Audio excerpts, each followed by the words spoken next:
내 마음을 고온 엽니다. 내 안에 들어오셔서 나와 동행하시고 내 생명이 되소서. 여러분, 하나님께서 가장 기뻐하시는 시점이 뭔가 하면 예수님 믿지 않던 사람이 예수님을 영접하는 바로 그 순간입니다. 그러면 그 사람이 구원받고 그 사람 안에 천국이 이루어지는 거예요. 여러분도 예수님 앞에 마음을 열어서 구원받은 백성 된 것을 무엇보다도 귀하게 여기시기를 바랍니다. 오늘 이 말씀의 주제와 맞는 그런 찬양이라 더욱 제게 은혜가 됐습니다. 새로운 피조물, 이런 제목으로 함께 말씀을 나누려고 합니다. 인류 문명은 끊임없이 발달하고 발전하는 것으로 보입니다.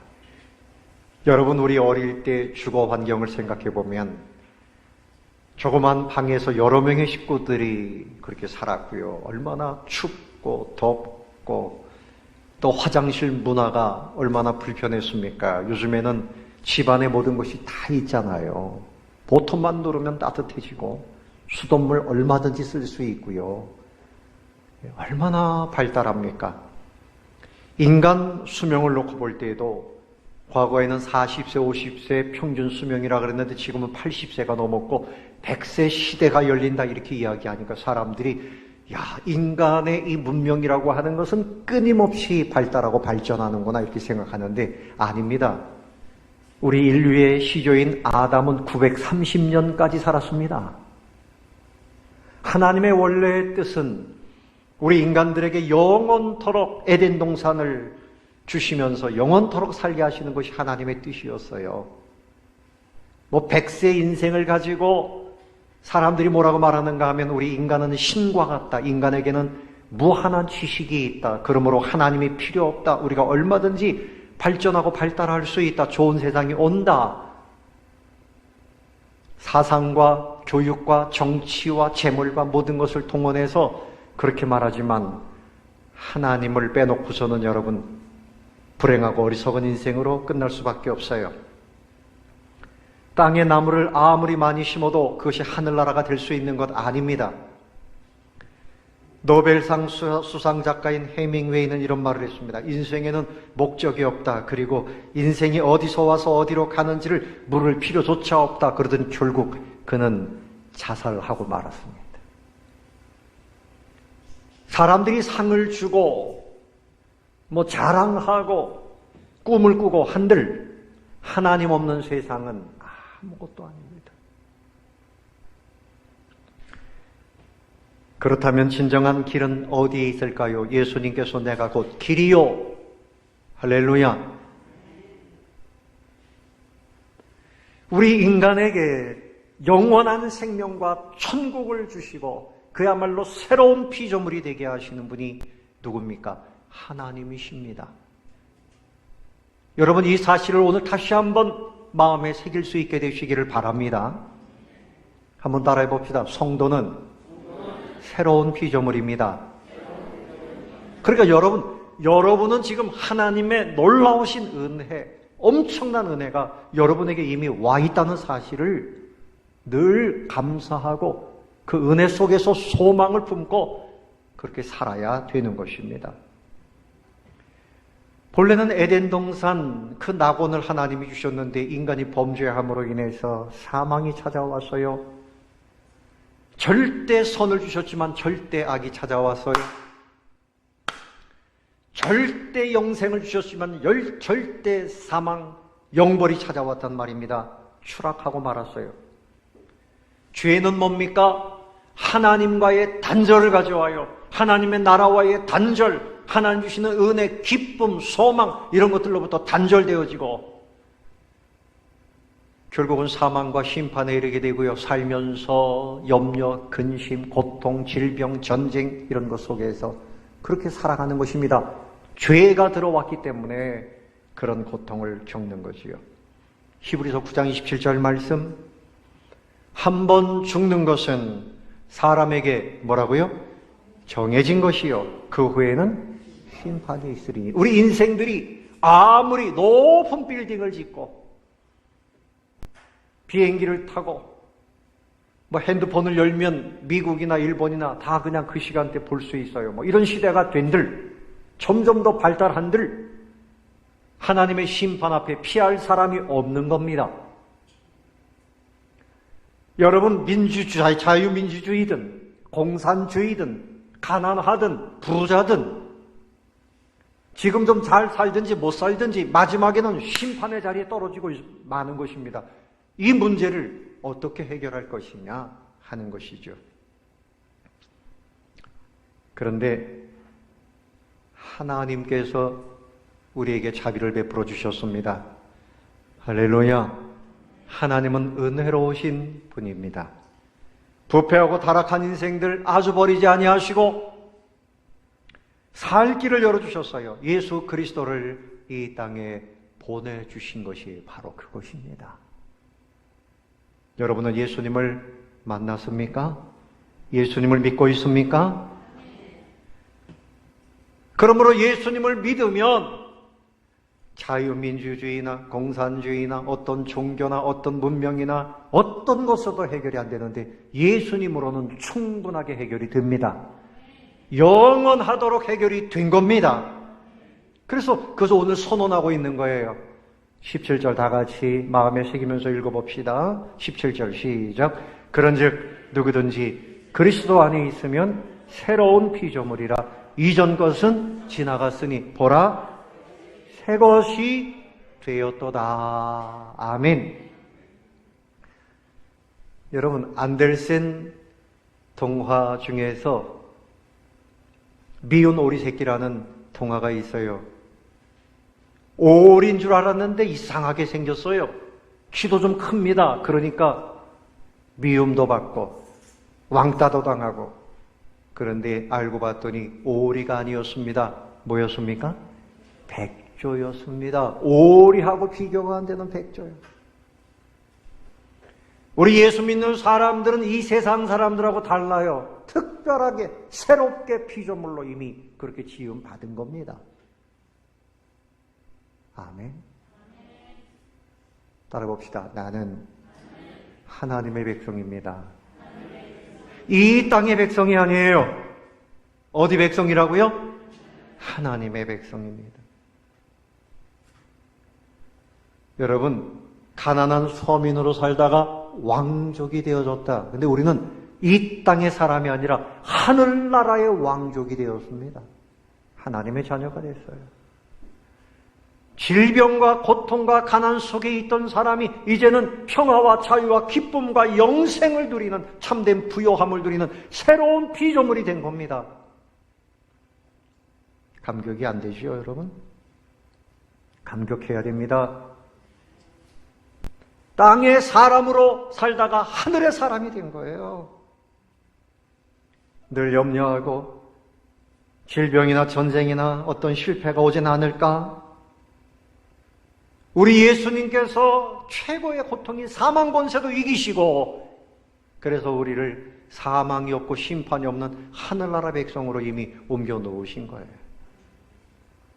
기쁨과 자유, 영원한 생명, 영원한 평화, 선함이 많고 사랑이 많은 사람이 된 거예요. 창의적인 인생, 왕권을 가진 존귀한 인생이 된 거예요. 하나님의 형상을 회복하게 된 겁니다. 그런데 여러분, 이것이 인간의 노력으로는 절대 안 됩니다. 노력할 필요도 없습니다. 따라해봅시다. 노력하지 말자. 애쓰지 말자. 내가 새로운 피조물 되겠다고? 내가 이제는 저 존귀한 왕자로 태어나야지. 내가 어머니 뱃속에 들어갔다가 다시 한번 태어나야지. 뭐 이래가지고 태어나는 사람이 없는 거예요. 사람이 출생하는 것은 전체가 다 하나님에 의해서 되는 겁니다. 누구에 의해서 된다고요? 하나님에 의해서 되는 겁니다. 노력할 필요가 없어요. 하나님이 베푸신 은혜를 믿고 받아들이면 됩니다. 하나님의 그 은혜를 믿고 받아들이면 되는 겁니다. 그러니까 아까 찬양한 대로 내 마음의 문을 엽니다. 내게 들어오셔서 나와 동행하시고 나에게 생명을 주셨어요. 어리석은 인생길을 갈 필요가 없는 거예요. 종교적인 노력, 철학적인 노력, 돈을 많이 벌려고 하는 노력, 권력자들을 따라다니는 노력, 소용없어요. 이것으로 낙원과 같은 세상이 온다고 말하는 것은 새빨간 거짓말입니다. 누구의 거짓말? 사단의 거짓말입니다. 속지 마세요. 오직 하나님의 창조적 능력입니다. 무슨 능력? 창조적 능력. 빛이 있으라, 하늘이 있으라, 땅이 있으라 말씀으로 창조하신 것처럼 여러분을 하나님이 새로운 피조물로 창조하신 겁니다. 창조하셨기 때문에 피조물이라 그런 거예요. 그러므로 예수님을 구주로 믿는 사람은 그 믿음도 여러분이 노력해서 가진 것이 아니고 하나님 주신 선물입니다. 아멘. 우리는 하나님의 창조적 능력으로. 자, 그러면 어떻게 피조물이 되고 누가 새로운 피조물이 되는가? 자, 오늘 17절 말씀에 뭐라 그랬어요? 그런즉 그 다음에 뭐라 그랬죠?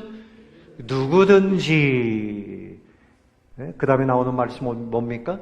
그리스도 안에 있으면 새로운 피조물이라. 누구든지, 뭐 높은 지체의 사람이든지, 종살이하는 사람이든지, 감옥에 있는 사람이든지, 아니면 나름대로 깨끗하게 살았든지, 부자든지 가난한 사람이든지, 성공했든지 실패했든지 상관없어요.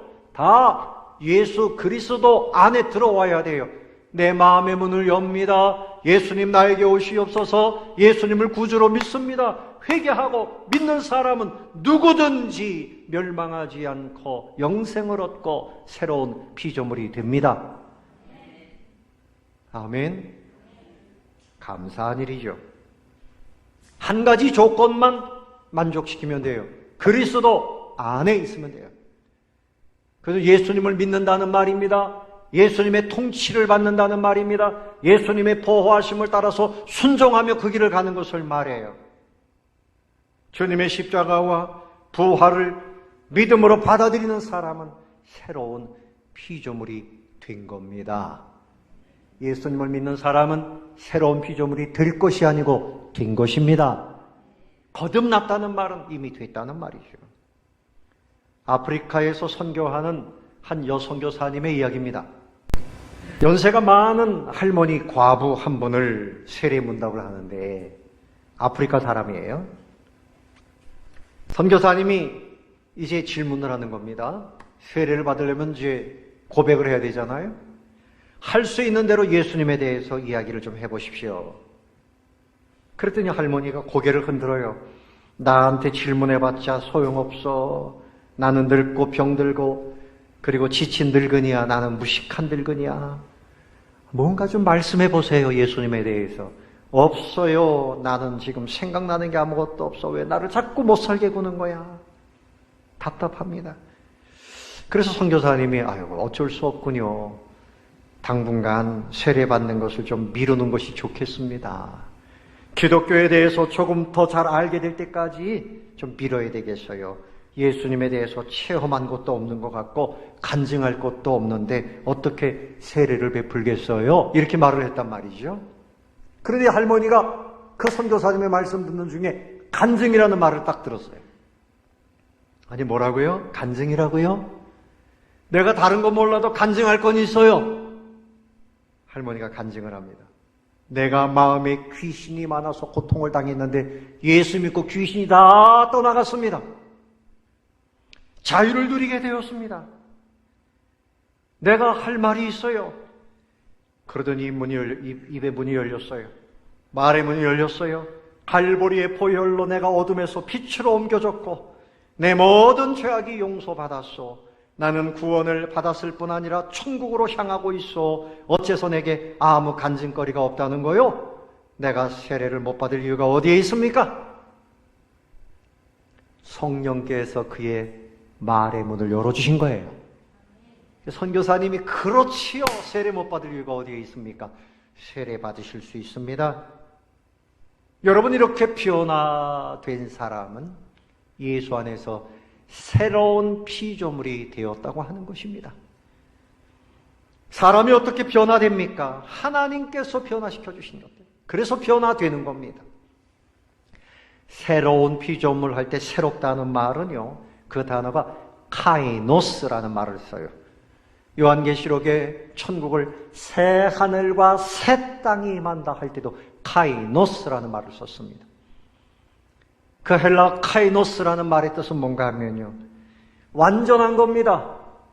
이제도 없고 앞으로도 없을 만큼 가장 새로운 것. 여러분, 천국에 갔는데 천국을 다시 보수공사하겠습니다, 이런 일이 있을까요? 가장 좋은 상태로 그렇게 우리를 위해서 주님이 천국을 준비하고 계신단 말이죠. 우리가 새로운 피조물이 됐다는 말은 조금도 부족함이 없는 가장 새로운 그런 상태를 말하는 거예요. 피조물은 하나님의 창조입니다. 할렐루야. 그래서 이 창조는 사람의 말이 아니에요. 사람은 발명은 해요. 이것저것 생각해서 맞춰가지고 새로운 기계도 만들고. 하지만 창조는 오직 하나님에게만 해당되는 말입니다. 예수님을 구주로 믿는 사람, 그때 창조적 능력으로 우리를 새롭게 변화시켜 주신 거죠. 더 이상 옛 사람이 아닙니다. 여러분은 새 사람이 된 줄로 믿으시기 바랍니다. 새 사람입니다. 여러분 안에 사망의 DNA가 떠나고 생명의 DNA가 있어요. 아멘. 슬픔이나 좌절이나 염려는 옛사람의 것이에요. 이제는 기뻐하고 감사하고 사랑하고 하나님을 닮은 그런 DNA, 유전자가 여러분에게 있습니다. 에베소서 4장 22절 이하에 너희는 유혹의 욕심을 따라 썩어져가는 구습을 따르는 옛사람을 벗어버리고, 그 옷 중에 이제 여러분 가을이 되니까 여름 옷은 벗어버리고 봄이 되면 겨울 옷은 벗어버려요. 새로운 생명의 계절이 왔어요. 천국 사람이 됐으니 옛사람의 옷을 벗어버려야 돼요. 그리고 오직 너희의 심령이 새롭게 되어 하나님을 따라 의와 진리의 거룩함으로 지으심을 받은 새 사람을 입으라. 그리스도의 옷을 입어라. 기쁨의 옷, 소망의 옷, 사랑의 옷, 거룩의 옷, 그런 새로운 옷을 입으라는 거지요. 로마서 7장 22절에 보면 새로운 피조물은 무슨 특성이 있는가 하면 하나님의 법을 즐거워합니다. 내 속 사람으로는 하나님의 법을 즐거워하되, 성경 말씀을 좋아하고 즐거워하는 사람. 지금도 설교를 들으면서 말씀을 사모하는 것은 여러분이 새로운 피조물이 됐다는 증거인 줄로 믿습니다. 또 무슨 증거가 있는가 하면 고린도서 4장 16절에 그러므로 우리가 낙심하지 아니하노니 우리의 겉사람은 낡아지나 우리의 속사람은 날로 새로워지도다. 겉사람은 뭡니까? 우리 육신이죠. 머리카락이 빠집니다. 주름살이 생깁니다. 눈이 침침해집니다. 무릎하기 아픕니다. 허리가 굽어집니다. 겉사람입니다. 그러나 우리의 속사람은 성령을 모신 우리의 속마음을 말합니다. 날마다 새로워집니다. 믿음이 새로워지고 감사가 새로워지고 소망이 새로워지고 기쁨이 새로워지고 점점 더 풍성해지는 것을 믿으시기 바랍니다. 이것이 새로운 피조물이에요.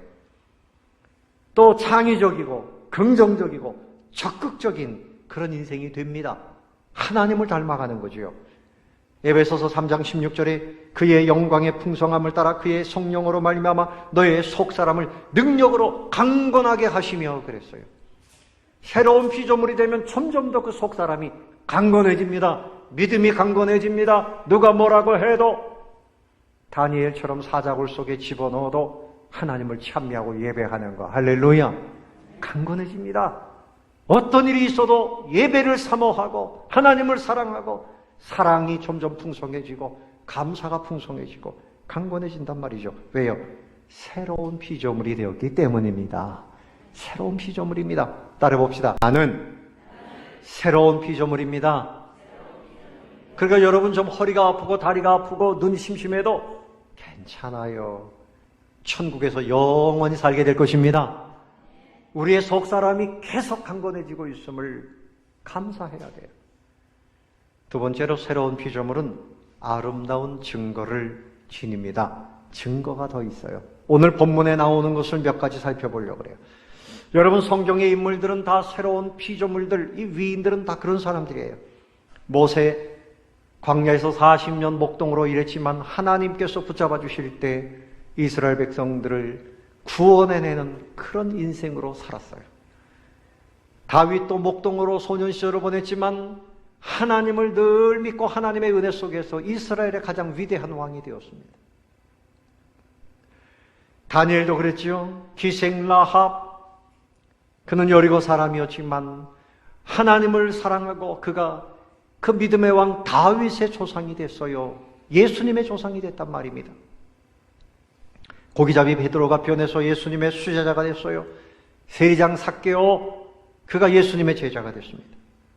5 남편이 있어서 인생이 불행했던 수가성 여인도 구원받아 주님을 수종 들고 복음을 전했습니다. 여러분, 오늘 본문을 기록한 이 바울도 율법주의자여 자기 공로를 앞세우고 예수님을 박해하던 사람인데 그가 변화되어져서 새로운 피조물로서 가장 위대한 사도가 된 것입니다. 여러분, 하나님께서 함께 하시고 새로운 피조물이 되면 증거가 나타나요. 저와 여러분에게도 이런 증거가 있습니다. 이런 증거가 더 많이 나타날 수 있게 되시기를 예수님의 이름으로 축원합니다. 하나님께서 새롭게 하시니 하늘나라의 비전을 품고 살아요. 자기가 좋은 대로 자기 욕망, 자기 꿈을 가지고 살다가 이제는 하나님 나라를 위해서 살게 됩니다. 첫째는 목적이 바뀌어요. 인생의 목적이 바뀌어요. 뭐가 바뀐다고요? 인생의 목적이 바뀌어요. 자, 우리 15절 말씀을 보겠습니다. 15절 다 같이 한번 읽어봅시다. 시작. 그가 모든 사람을 대신하여 죽으심은 살아있는 자들로 하여금 다시는 그들 자신을 위하여 살지 않고 오직 그들을 대신하여 죽었다가 다시 살아나시는 위하여 살게 하려 함이라. 우리가 이제 산자가 되었습니다. 이제는 나를 위해서 사는 것이 아니고 나를 위해서 대신 죽으신 누구를 위해서? 예수님을 위해서, 하나님을 위해서, 하나님의 나라를 위하여, 하나님의 교회를 위해서 사는 인생이 되라는 거죠. 인생의 목적이 바뀌어야 돼요. 인생의 목적이 바뀌어야 돼요. 골로새서 1장 10절에 주께 합당히 행하여 범사에 기쁘시게 하고 어떻게 하면 하나님을 기쁘시게 할까? 이것이 내 인생의 목적이 돼야 돼요. 예배 드리는 거 여러분의 인생의 목적이 되시기를 바랍니다. 상황 따라, 형편 따라 예배를 드렸다가 못 드렸다가 이렇게 되면 안 돼요. 예배 드리는 것도 요즘엔 코로나 때문에 나라에서 드려라 드리지 말아라. 여러분, 예배는 형편이 어떻든지 하나님께서는 생명 걸고 예배 드리라고 한 줄로 믿으시기 바랍니다. 아멘. 국가가 예배를 주관하는 게 아니에요. 예배는 하나님 앞에 믿음의 사람들이 결정하고 드리는 거예요. 지금도 북한 땅에서 예배 드리면 수용소에 잡혀가지만 그런 중에도 예배를 드립니다. 그런 중에도 복음을 전하고 있어요. 그리고 하나님을 섬기기를 심습니다. 예수님 한평생 환자들을 치료하시고 가난한 자들과 함께 하시고 마지막에는 십자가에서 죽기까지 순종하시면서 하나님을 섬기셨어요. 주님의 제자들, 믿음의 선진들이 주님의 일에 수종들었습니다. 지금도 우리 교회에 많은 성도님들이 교회에 청소하는 일이나 어떤 일이나 봉사하는 일이나 봉사관이나 애를 써서 섬기시는 거, 주님이 나를 위해서 생명을 내어놓고 구원해 주신 그 은혜를 아는 사람이기 때문인 줄로 믿습니다. 하나님을 섬기는 것이 우리 인생의 목적이 되어야 돼요. 목사님이 하세요? 장로님이니까 하세요? 내가 그 일을 왜 합니까? 아닙니다. 우리는 구원받았기 때문에, 새로운 피조물이 되었기 때문에 내 인생의 목적은 주님을 위해서 사는 것이다. 이것이 새로운 피조물이 가지는 증거인 것입니다. 여러분, 서울 한강변에 가면 양화진이라고 있어요. 기회가 되면 한번 가보시기 바랍니다. 거기에 외국인 묘지가 있어요. 특별히 선교하다가 이곳에 와서 돌아가신 선교사님들, 그리고 질병으로 죽은 그 어린 자녀들, 이런 분들의 묘지가 양화진에 있어요. 한번 여러분 가보시면 감동이 됩니다. 거기에 윌리엄 홀 박사 일가의 무덤이 있어요. 그 무덤 앞에 세워진 묘비에는 이렇게 쓰여져 있다고요. 우리는 살아도 주님을 위하여 살고 죽어도 주님을 위하여 죽습니다. 그러므로 우리는 살든지 죽든지 주님의 것입니다. 로마서 14장 8절의 말씀을 묘비에 기록을 하고 있습니다. 이 홀 박사님, 윌리엄 홀 박사님은요, 우리 대한민국에 파송된 의료 선교사님 중에서 최초의 선교자입니다. 청일전쟁의 화를 입고 난 뒤에 평양 일대에 무서운 호열자 환자들이 있었어요. 호열자가 뭡니까? 콜레라인데 콜레라에 걸리면 호랑에게 물어뜯기는 것처럼 아프다 그래서 호열자라는 그런 이름을 가지고 있어요. 죽어가는 환자들 부상병 치료하다가 과로로 쓰러졌습니다. 그렇게 해서 돌아가셨어요. 그의 아내 로제타 홀 선교사님, 한국 최초의 여의사 박에스더를 길러낸 분이고요. 한국 최초의 여자의학 교육기관인 경성여자의학전문학교, 고려대학교 의과대학의 전신입니다. 이것을 설립했어요. 또 그분들의 아들 쇼우드 홀도 부모님의 뒤를 이어서 의학을 공부하고 대한민국에 와서 질병에 시달리는 사람들 치유하는 일에 헌신했어요. 해주에서 결핵요양소를 운영하고 크리스마스 실 운동을 벌였습니다. 그러니까 이 일가 전체가 하나님 앞에 그렇게 뜻을 두고 목적을 두고 헌신했어요. 그분들뿐만이 아닙니다. 대한민국에 오신 모든 선교사님, 그분들의 제자가 되신 목사님들, 성도님들, 그런 분들이 우리 대한민국을 이렇게 기독교가 왕성하도록 그렇게 세운 줄로 믿습니다. 하나님의 새로운 피조물로서의 증거를 가지시기 바랍니다. 하나님을 위하여, 누구를 위하여? 하나님을 위하여. 이제는 내가 복음을 위하여, 나도 예수님처럼 사랑하기 위하여 살겠습니다. 교회를 위해서, 이웃을 사랑하기 위해서 살겠습니다 하는 믿음의 증거를 드러내게 되시기를 바랍니다. 두 번째 증거는 사랑의 증거입니다. 무슨 증거라고요? 사랑의 증거입니다. 새로운 피조물이 되면 사랑에 취해서 살아요. 여러분 14절을 봅시다. 14절 다 같이 시작. 그리스도의 사랑이 우리를 강권하시는도다. 우리가 생각하건대 한 사람이 모든 사람을 대신하여 죽었은즉 모든 사람이 죽은 것이라. 여러분, 하나님을 믿는다고 하는 것은 하나님을 사랑하는 겁니다. 내 마음을 다하고 뜻을 다하고 힘을 다하고 목숨을 다하여 주 너의 하나님을 무엇하라? 사랑하라. 여러분, 사랑하지 않고 신앙생활하면 바리새인처럼 되고 말아요. 신앙생활이 힘들어요.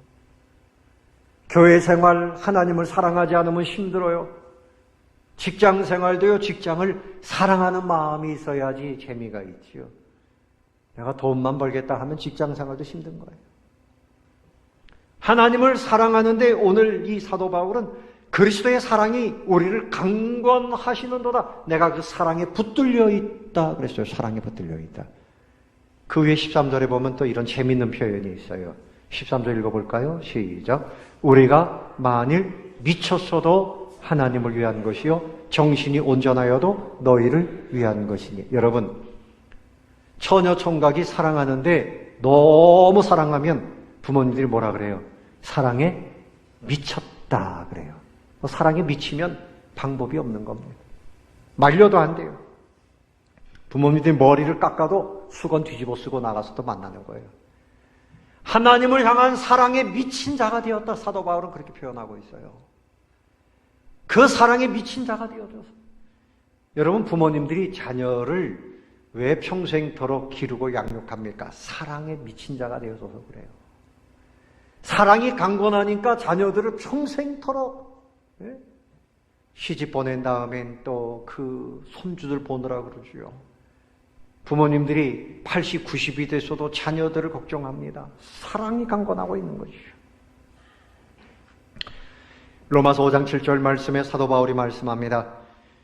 이 세상에서는 의인이나 선인을 위하여 죽는 자도 쉽지 않은데 그리스도는 죄인인 나를 위해 죽으셨다. 주님의 사랑이 너무나 감격스럽다. 죄인인 나를 위해서 주님이 죽으셨으니 나는 그 사랑에 붙들린 바가 되어졌다는 거예요. 이런 일이 있었습니다. 한 처녀가 집이 너무 가난해서 식모살이를 했어요. 무슨 살이 했다고요? 식모살이. 그런데 식모살이를 하면서도요, 주일이 되면 주인님 저는 꼭 교회 가야 됩니다. 양해해 주십시오. 다른 날 더 열심히 일하겠습니다. 참 신앙생활 열심히 했어요. 그런데 이제 그 교회가 마침 건축을 합니다. 건축을 하는데 이 재정이 부족해가지고 문제가 생겼어요. 공사하는 사람들이 인부들이 와서 목사님에게 행패를 부리고 뭐 난리가 났습니다.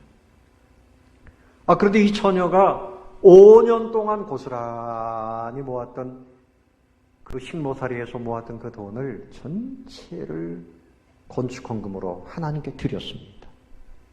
어떻게 드릴 수 있었을까요? 마리아가 그 나드향 옥합을 깨뜨려서 300데나리온이나 되는 그 비싼 것을 깨뜨려서 예수님 발에 붓고 그래서 예수님을 사랑했기 때문이죠. 이 처녀도 주님을 너무나 사랑해서 그 5년 동안 고스란히 모아서 왜 모았을까요? 결혼 자금으로 시집 가야 돼. 그래서 깨뜨려서 교회에 드렸습니다. 그런데 이것이 소문이 났어요.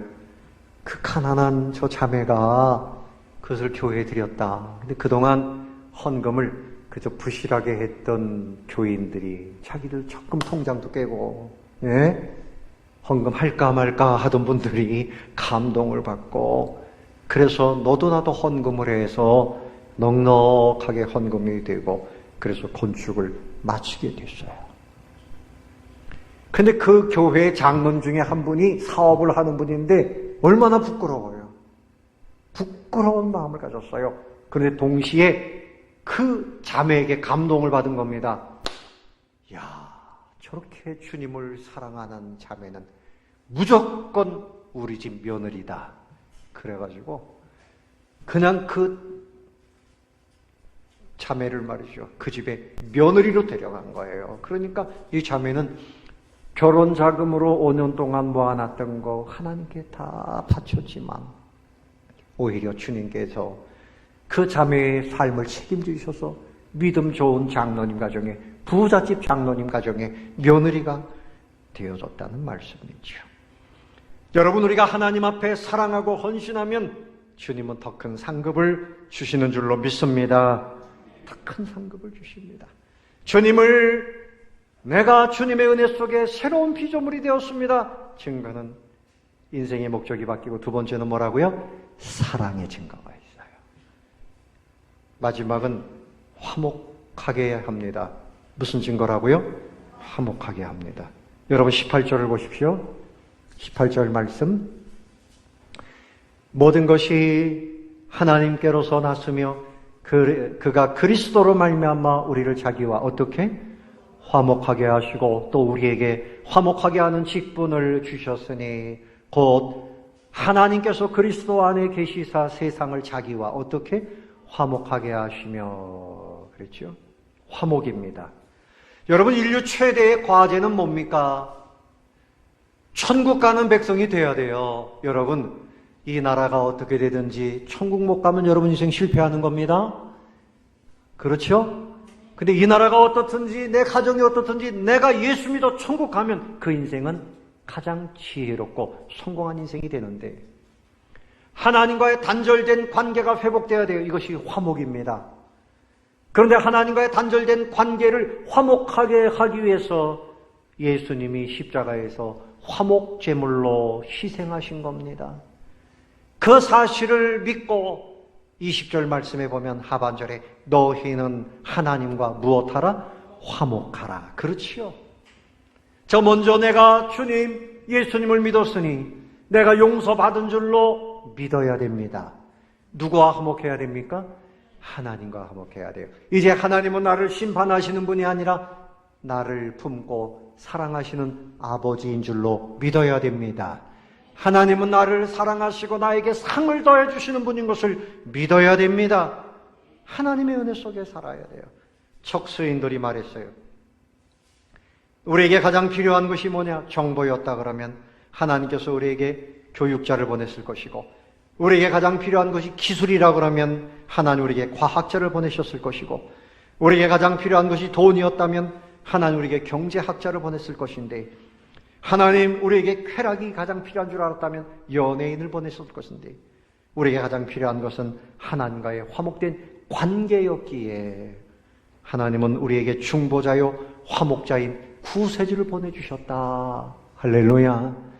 그러니 예수님을 믿고 예수님의 십자가 은혜를 내 가슴에 품고 하나님과 친밀한 관계 속에서 살게 되시기를 바랍니다. 대면하면 안 돼요. 하나님, 그리고 하나님의 눈동자도 쳐다보지 못하고 하나님과 친밀하지 못한 관계 속에 있다면 안 돼요. 하나님 아버지와 늘 교제하고 말씀 속에서 교제하고 기도하면서 교제하고 하나님을 느끼고 이렇게 살아야 돼요. 그리고 화목하게 하는 직책을 주셨다. 그 화목하게 하는 방법은 예수의 복음을 전하는 겁니다. 뭐라고요? 예수의 복음을 전하는 거예요. 그 복음 안에는 무슨 뜻이 담겨져 있습니까? 하나님의 용서하심이 담겨져 있어요. 뭐가 담겨져 있다고요? 용서하심입니다. 십자가는 용서의 복음입니다. 용서의 복음입니다. 여러분, 남과 북이 통일되려고 그러면 서로 용서하고 하나가 되면 통일이 됩니다. 정치하는 사람들도 서로 용서하고 사랑하면 문제가 안 돼요. 가정에도 서로 용서해야 화목한 가정이 되는 거예요. 근데 용서는 희생 없이는 안 돼요. 예수님의 십자가 희생은 용서의 복음이에요. 용서가 얼마나 중요한지 아십니까? 여러분들이 하나님으로부터 용서받은 것을 믿지 못하면, 스스로 자기 자신을 용서하지 못하면 불행한 삶을 삽니다. 가족 간에도 용서하지 못하면 그 가정에는 불행이 여전히 남아있게 됩니다. 이런 일이 있었어요. 1898년도 미국 시카고의 한 노동자 계급인 그런 가정이에요. 10남매가 있는데 8째로 태어난 데이지라고 하는 여성이 있었어요. 이 아버지는 노동을 하면서 힘들었는지 늘 술과 함께 살았습니다. 늘 술과 함께 살았어요. 집에 들어오면 가구를 때려 부시고 어머니를 때리고 자녀들을 때립니다. 어린 동생들을 막 발로 걷어찹니다. 그리고 어머니를 쫓아버렸어요. 자녀들이 뿔뿔이 흩어졌습니다. 그 데이지라고 하는 여성은 마음속에 아버지를 증오하는 마음이 있습니다. 아버지를 그냥 증오하고 남이 모르는 때 아버지를 죽이면 우리 가정이 평안해질 텐데 막 이런 생각이 있었던 거예요. 여러분 중에도 부모님을 증오하는 마음을 아직도 가지고 있다 그러면 이거 오늘 다 용서해야 돼요. 용서하지 않으면 주님으로부터 용서받지 못합니다. 우리가 주기도문을 늘 외우잖아요. 그냥 외우는 거 아닙니다. 주님은 십자가에서 죽으시면서 용서해 주셨는데 내가 용서하지 못하면 그 사람은 천국 백성이 아닐 수도 있단 말이에요. 자, 그래서 이 데이지라고 하는 여성이 나는 우리 어머니처럼 아버지처럼 그렇게 살지 않겠다. 그렇게 다짐했어요. 그 나중에 결혼했습니다. 자녀들을 낳아서 키우는데 이 아이들이 조금만 잘못하면 아이들을 호되게 매로 때려칩니다. 지나치게 아이들을 때립니다. 왜 그럴까요? 아버지를 증오하는 마음이 아이들에게 나타나는 거예요. 그러니까 이 아이들이 마음에 어머니를 또 증오합니다. 나는 우리 어머니처럼 되지 말아야지. 그래서 그 딸이 시집을 갔어요. 딸 이름 마가렛인데 시집을 갔어요. 또 이 딸도 자녀들을 낳았잖아요. 근데 자녀들을 키우는데 조금만 아이들이 잘못하면 죽으라고 때립니다. 그 마음에 증오가 있던 거예요. 어머니에 대한 증오. 그러니까 그 딸의 아들이 마이클입니다. 이제 데이지 아버지 때부터 4대째죠. 이 아이는 많은 매를 맞고 마음속에 증오심이 생겼어요. 나가서 대마초, 마약을 하고 환각제에 빠지고요. 3번 결혼을 했지만 다 실패했어요. 왜 불행이 계속 내려갈까요? 원인은 한 가지입니다. 매를 댔지만 사랑이 아니에요. 증오에 매를 댄 거예요. 용서해야 됩니다. 용서해야 됩니다. 용서해야 불행이 끊어지고 저주가 끊어집니다. 용서하는 것에 하나님의 은혜가 들어옵니다. 용서해야 미래가 열립니다. 하나님의 소망의 길을 열어주십니다. 뭐 해야지 된다고요? 용서해야 돼요. 부부간에, 가족간에, 친구간에. 말씀을 맺겠습니다. 우리는 새로운 피조물인 것을 믿어야 됩니다. 나는 주님의 은혜로, 여러분 감격하셔야 돼요. 기뻐해야 돼요. 좀 기력을 찾으시기 바랍니다. 새로운 피조물. 자, 다 같이 이렇게 해보세요. 나는 새로운 피조물이다. 새로운 피조물이다. 좀 기력을 회복하세요. 기력을 회복하세요. 아유, 나는 월급도 작고 회사도 어렵고 몸도 아프고 세상은 어차피 그래요. 그러나 하나님이 나의 아버지십니다. 천국이 나에게 있습니다. 세상이 주지 못하는 은혜가 나에게 와 있습니다. 새로운 피조물로서 사람들에게 복음을 전하시고 기도하며 승리하시고 용서의 복음을 전해서 또 새로운 피조물들이 되도록 이런 역사를 이루게 되시기를 예수님의 이름으로 축원합니다. 축원합니다.